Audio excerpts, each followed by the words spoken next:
At this time, we'd like to welcome to the stage Mr. Andrew Yang.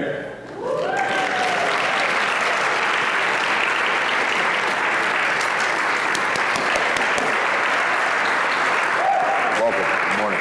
Thank you. How you doing, man?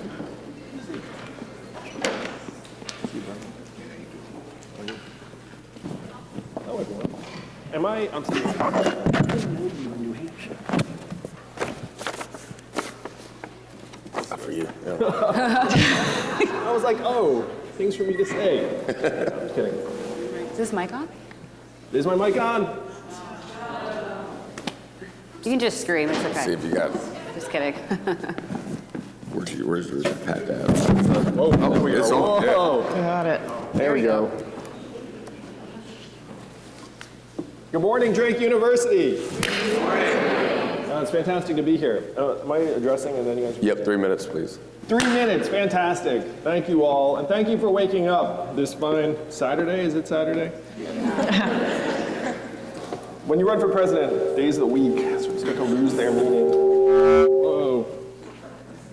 It's the Russians.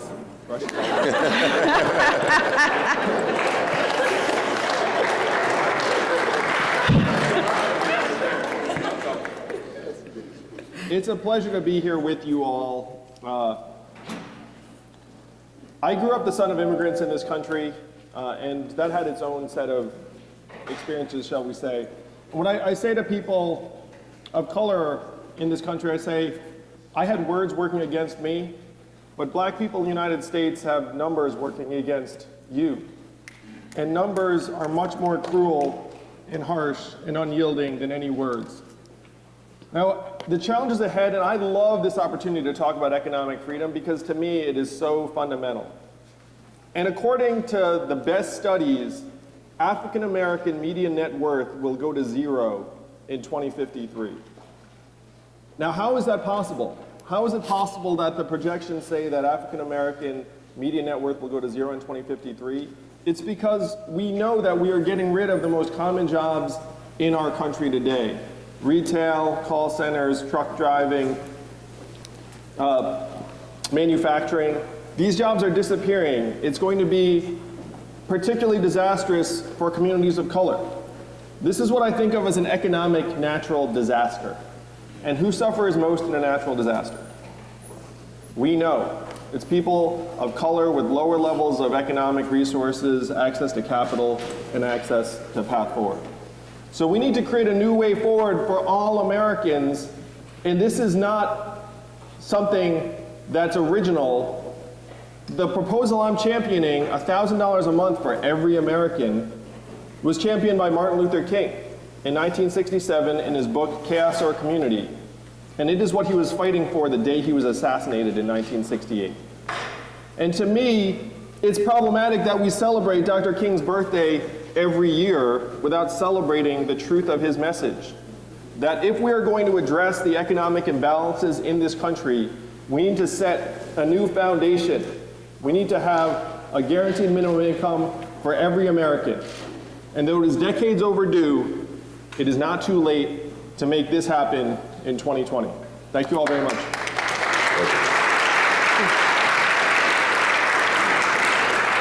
Mr. Yang, you've called on the federal government to do more to ensure equal pay for equal work.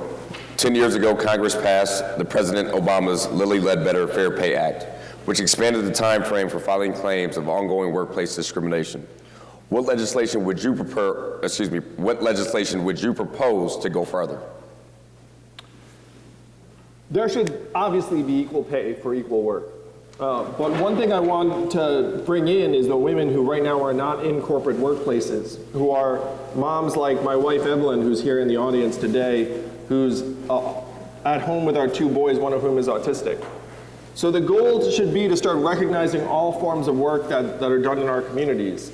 If we put a new foundation in place, that will start recognizing caregiving, nurturing, and parenting, as well as helping women leave exploitative work environments. But there should be equal pay for equal work, and the fact that we're still fighting about that in 2019 is a sign of how far we still have to go. Thank you. Good morning. Your plan for a $1,000 a month universal basic income for all wouldn't address some systemic or structural problems like racial bias or lack of affordable housing or adequate funding to ensure good schools. What would you do about those? I could not agree more that this $1,000 a month freedom dividend is just a foundation or a floor. We need to address the inequities in our educational systems. We need to address the inequities in our criminal justice systems, in our house. Sorry, I keep wanting to move every time. In our housing systems. The truth is that in America today, the solutions often follow the money, the buying power. If we want to help African American businesses flourish in these communities, we need to put money into African American consumers' hands. If we want to help rebuild schools, we need to put more money into families who can then start strengthening those schools through property taxes and a higher tax base. It begins with putting the economic resources into our hands, and then we'll be able to strengthen our institutions from the ground up. But I could not agree with you more that the foundation is just the beginning. We need to address the systemic and racial biases in all of our institutions. That's a generational challenge that will not happen overnight. The way to make progress is to try and balance out the economic buying power in a way that you can directly influence as a government. Thank you. At this time, we'll have a question from the audience. I'd like to introduce you to Dante Powell. Hey, Dante. Someone do it. Oh, cool. Yeah. Morning, Andrew. How you doing? I'm doing well, Dante. Cool. Yeah. All right, Andrew.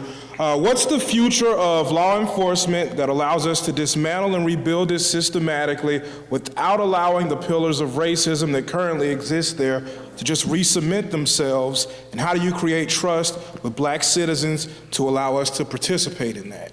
Come on now.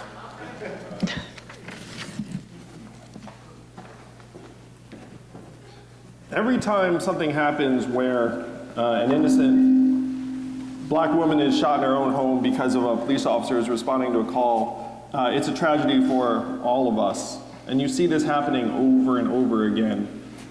And we have to do more.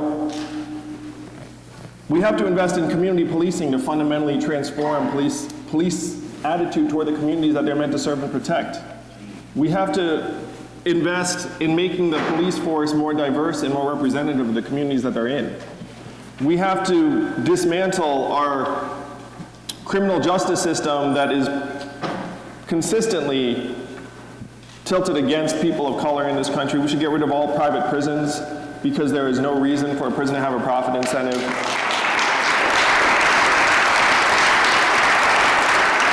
We should get rid of this cash bail system that's literally throwing Americans in jail for being poor. And we all know that many of those Americans are people of color. So there's a lot of work to do. There are some technical solutions that are at least starting to make a little bit of progress, and it's brutal to say this, but at least the police officer who shot that woman in Texas in her own home is now being held up on charges, in part because that footage was captured on his body cam. As president, I would supply a body camera to every police officer in the entire country and create a precedent where if you don't have the footage, then we'll look at you and say, how could you not have the footage? Because there's a camera on your person at all times. We're in a society right now where hotel clerks and convenience store clerks have cameras on them all the time. And they don't have firearms that can kill us at any moment. So if you're a police officer, we should hold you to the same standard that we do a convenience store clerk.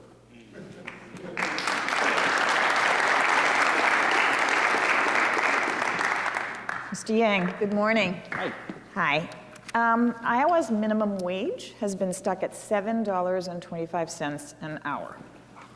You don't support a federal minimum wage. Don't you think that profitable private businesses should be required to pay their employees a living wage? That's not correct. I do support a higher minimum wage. But not a federal one. I support a higher federal minimum wage. To me, no one should be working in this country and be poor. That is not what this country should be about. Now, what you're suggesting is because I'm recommending that we just give every American $1,000 a month free and clear, which would be an effective $6 an hour raise on top of the current minimum wage. And it would recognize the work that's being done that right now is not getting a paycheck. So that's the caregivers and nurturers. So if you had a choice, I would rather just give people the money directly, because that would actually bolster small businesses rather than ask the small businesses to pay consumers, to pay their employees more. But if you had a choice between elevating the minimum wage and doing nothing, I would 100% elevate the minimum wage. Thank you. Thank you. Mr. Yang, at this time, we'll offer you a 1-minute closing remarks. Thank you. This has been a great weekend for me and the campaign, because Americans are waking up to the fact that we are failing you, the younger generation of this country. We have left you an awful mess, and somehow we have blamed you for it. I'm here to say that you have nothing to do with it, and that we, as the adults of this country, owe you better. We have to say to ourselves, right now the kids are not all right, and we have to change that. As a parent, we have to change that. We have to be able to look at our children and say, we have provided you a future that is as bright as the lives that we have led as your parents. There are going to be big steps necessary to make that the case, because the challenges are unfortunately monumental and growing more extreme all of the time. We're here in the great state of Iowa, and you all have the future in your hands. This is one of the only places in the country where your votes can actually flush the pipes of all the lobbyist cash and restore a government that will try and improve your lives and your future, so we can look you in the eyes and say, we have left you a world that is as good or better than the ones that we inherited from our parents. Thank you all very, very much. Thank you.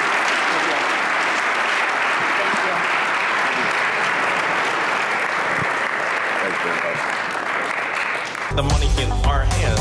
Put the money in our hands. Put the money in our hands. Can we afford it?